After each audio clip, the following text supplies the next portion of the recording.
Maswerteng gabi po mga ka-STL. Narito na po ang resulta ng STL Rizal para sa araw na to, third draw. November 18, 2025, araw ng Martes. Naway ang mga natayaan niyo po mga numero kanina ay manalo nawa ngayong gabing ito, 8:45 PM. Kaya kunin niyo na po ang inyong mga ticket. Narito na po ang resulta.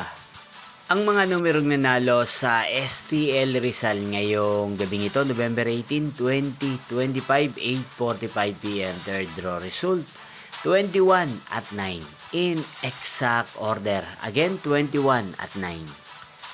At ngayong gabing ito sa STL Rizal, natin pong i-shoutout si Ate Pia ng Rizal. Shoutout po sa inyo, Ate Pia. Sana po ay nasa maayos kayong kalagayan. At sa lahat po ng mga taga Rizal, shoutout po sa inyo. Inyo pong napanood ng resulta ng STL Rizal sa channel na to, Roderick Hernandez TV. Maraming salamat po sa patuloy niyo pong pagsuporta sa aking channel. Magkita-kita pong muli tayo bukas ng alas 11 ng umaga.